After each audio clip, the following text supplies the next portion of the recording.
Results. Every once in a while, you got to take a measure, see how you're doing. Now we take a measure called results.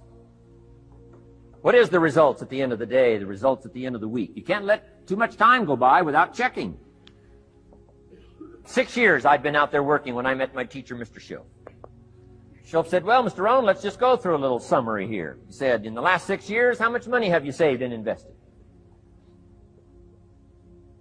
Let's go through a little tab list here. How much money have you saved and invested the last 6 years? I said, what? 0. He said, you've messed up. He said, who sold you on that plan?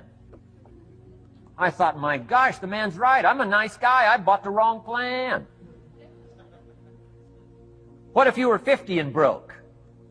Right? Didn't need to change countries. Bought the wrong plan. What a sad scenario that would be. But Shope said these questions. Let's go through some results. He said, how many books have you read in the last 90 days?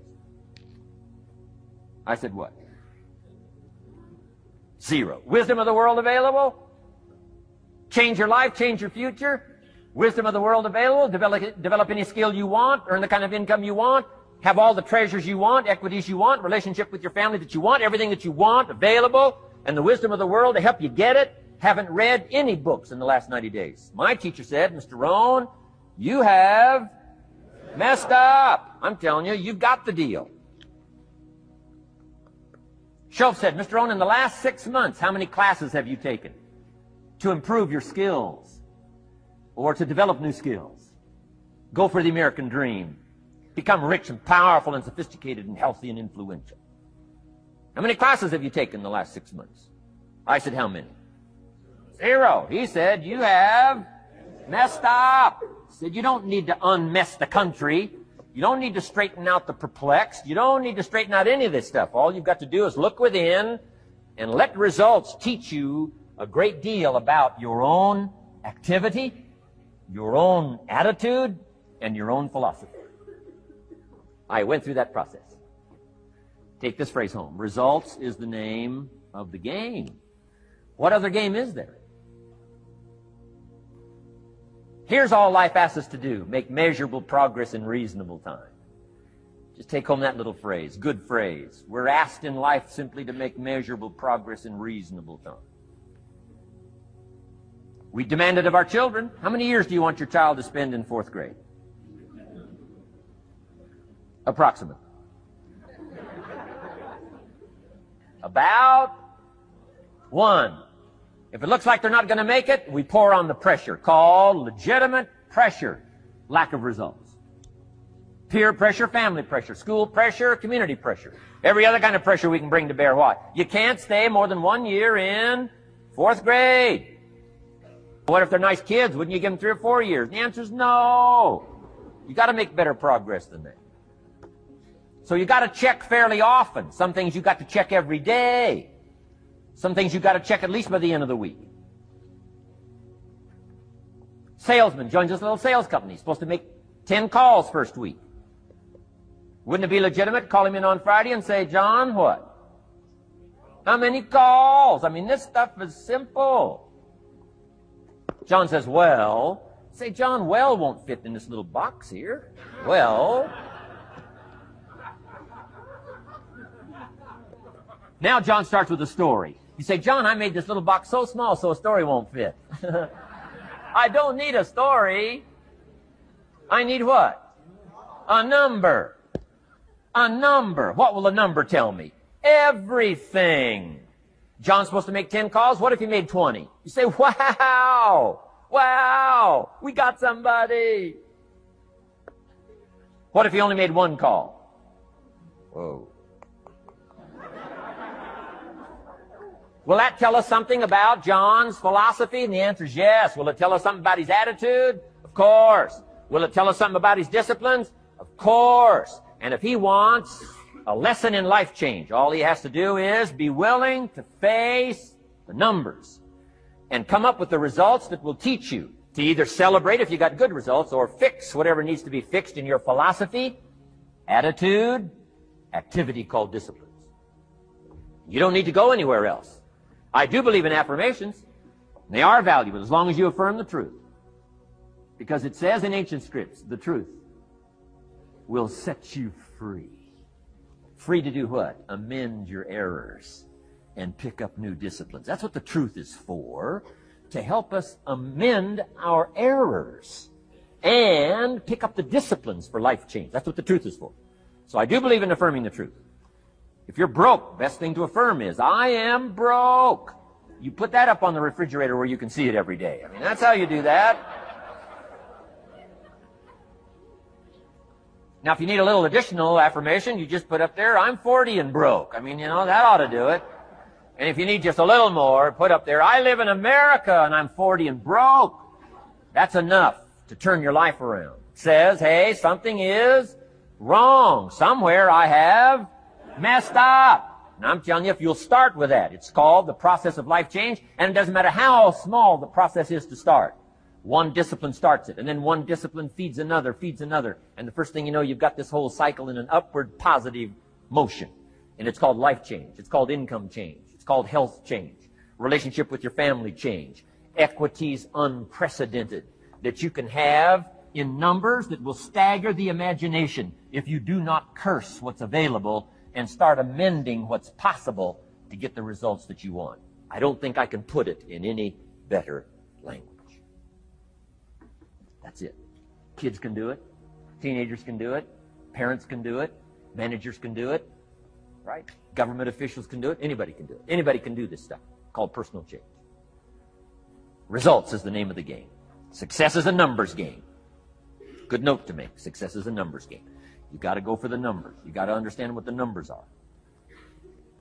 Success is a numbers game. I'm asking you to be mature enough to start checking your own numbers. How many books have you read in the last 90 days? Transform your life.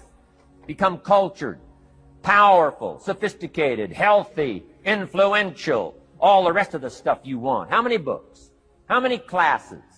How committed are you to taking what's available and turning it into equities unprecedented, since we live in a country that there's been no such country in the last 6,500 years? If you'll pick up that process, ladies and gentlemen, I'm telling you, it's called life change of the best order.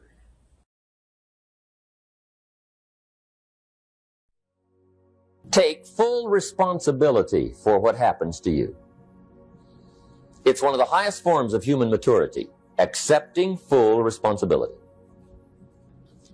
It's the day you know you've passed from childhood to adulthood, the day you accept full responsibility. I used to have that long list of reasons why I wasn't doing well. To explain. You got to explain, right? Otherwise you're going to look bad.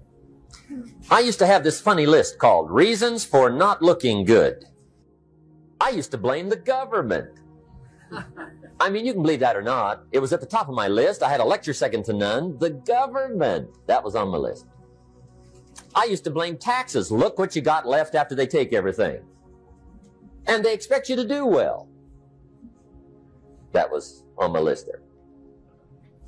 Prices, that one's easy, right? You walk into the supermarket with $20, come out with a little half bag. So I had that on the list. I used to blame the weather. I blamed the traffic. I used to blame my car. I blamed the manufacturers. I used to blame the company. I blamed company policy. I used to blame the training program. I blame my negative relatives. They were always putting me down. I blame my cynical neighbors. They're just selfish, looking out for themselves. Won't loan you money? They were on my list. I used to blame the economy. I blamed the community. That's a pretty good list for not doing well, isn't it? I thought it was good. I'll never forget one day, Mr. Schoaf was very kind, but he was also very blunt. And this was no exception. And I'm glad he was blunt. There's a lot of things I'd have missed if he hadn't have been blunt. One day, with sort of a curious look on his face, he said, Jim, just out of curiosity, tell me, how come you haven't done well up until now? Excellent question. I thought, well, so I won't look too bad, I'll go through my list. And this list I just gave you, I put that on him. And he was very patient. He let me go through the whole thing, the government, the weather. I went through this whole thing. When I finished, he looked my list over very carefully. He said, Mr. Rohn, big problem with your list. You ain't on it. When I went to work for him a few months later, I learned very quickly to tear up my list, reasons for not doing well, and I threw it away. And I got me a fresh piece of paper. And I put one word on it. Me. There's a Black Heritage spiritual that says, it's not my mother nor my father, nor my brother nor my sister, but it's me, oh Lord, standing in the need of prayer. See, I used to blame everything outside. And then let me give you a little philosophy that helped turn my life around. For your notes, here it is. It's not what happens that determines the quality or the quantity of your life. It's not what happens. And the reason is because what happens to about everybody. No different. The sun went down on all of us last night. A common event, a happening. And I found out that the same things can happen to two different people. One gets rich and one stays poor. Why is that? It's because it's not what happens, but rather it's what you do that changes everything. So that's a key phrase. It's not what happens, it's what you do. What happens is about the same. You might put that in parentheses here. Same. What people do, that's what's different. Somebody says, yeah, but you don't understand the disappointments I've had. Come on. Everybody's had their share. Disappointments are not special gifts reserved for the poor. Everybody has them. The difference is what you do about them.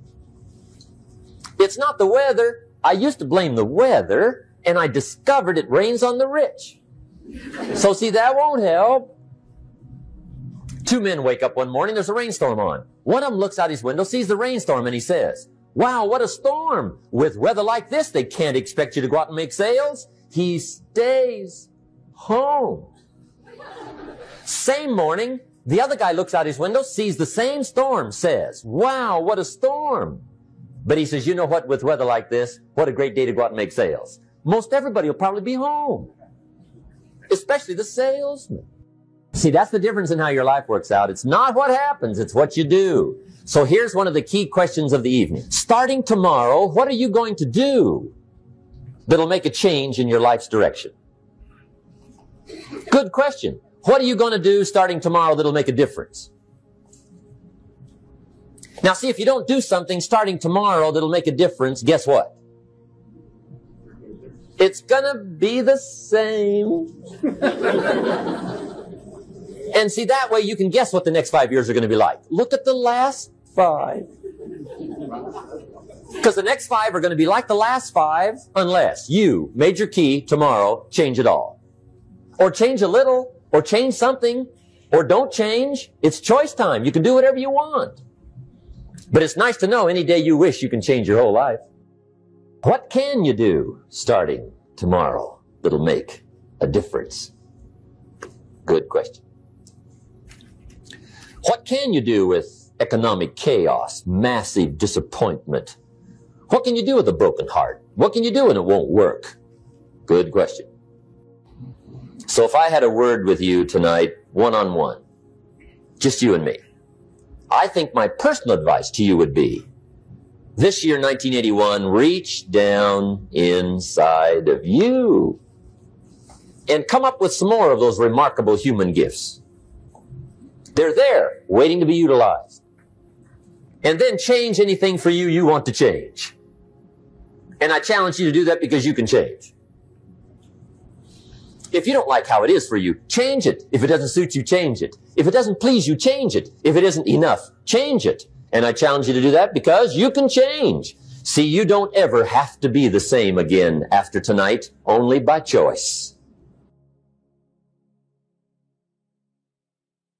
Self-reliance is basically counting on yourself, taking responsibility for whatever happens to you, knowing that you have consciously made the decisions that are now affecting you. knowing that what is happening now, today, is the direct result of your activity, what you did yesterday. Now, being self-reliant doesn't mean you can't work with others or trust others. Self-reliance means counting on yourself, trusting yourself, being confident with yourself, being responsible to yourself, trusting your own instincts, trusting the conclusions that you have developed from your study of experiences and philosophies, taking the credit that is due you, learning from the mistakes that you have made, being self-reliant. Gestalt psychologists give an example of being self-reliant. They say that you're responsible for getting caught in the rain. They say that by deciding not to carry an umbrella every day, you have made the decision to endure an occasional drenching. Translation? By not being prepared, you make the choice of getting caught in some of life's unpleasant circumstances. Be they rain, failures, economic losses, relationship losses, professional losses, personal losses. By not being prepared, thinking ahead, it's your choice. Now here's the other side of it. By being prepared, you increase your chances of success. You increase the likelihood. By being prepared, you increase your chances of success, of seizing opportunities when they come your way, of being ready within yourself to take advantage of once-in-a-lifetime situations. Some people tend to blame others for their mistakes, blame others for their failures. Somebody says, it's not my fault the report isn't done. So-and-so didn't do their part. Of course it's your fault. It's your report too. It's your responsibility to see that everyone you delegated work to does their part. Now, you can't control what others around you do, but it's in your own best self-interest that you stay on top of things, especially if it's going to affect your future. You think your boss cares that John didn't do his part? You think he sees John as the bad guy? Of course not. All he sees is that the report isn't done, bottom line. Be responsible for the things that affect you. You can make sure you're more responsible by checking in with those people who are working with you, the people who make up your team. You can be more responsible by saying, hey, John, how are you doing with your part? Do you need some help? Can we put somebody else in here to help you finish? Now, if John consistently doesn't handle his part, you've got to replace John. If he isn't doing his share, you've got to find somebody that will. Or what? It will negatively affect you. You can't wake up in the morning that the project is due hoping and wishing that John has done his part. No, you've got to be responsible because it's going to affect your career too. Now, my approach to my better future very early on in my career was to just go through the day with my fingers crossed. And I used to say something like, I sure hope things will change for the better. Then here's what I found out. They're not going to change. Somebody says, well then, how will my life ever change? Answer, when you change. When you change, when you get better, it'll get better. If you change, it'll all change. Don't put it on someone else. Hope that someone else will change it for you. Take responsibility for yourself. Take personal responsibility. You can't change the circumstances or the seasons or the wind, but you can change your reading habits. You can change whether or not you go for the skills, burn the midnight oil, turn yourself around, multiply your value by 2, 3, 5, 10. That you've got charge of. That you have control of. You don't have control of the constellations, but you've got control over whether or not you go to night school, take adult classes, learn some new skills. You have control over that. And if you don't, that's your fault. You've got to take personal responsibility. You've got to be self-reliant. Nobody else can change your life, alter your ambitions, pave a golden road for you. But you can. It's up to you. Be responsible for yourself. Learn to reap the harvest without complaint. This is a sign of growing maturity. And here's where it comes from: taking full responsibility. Take full responsibility for everything you do. Be responsible to yourself. It's your crop. Whatever your paycheck is, take full responsibility. You say, well, it's my employer. No, it's not your employer. You can become twice as valuable, 3 times as valuable.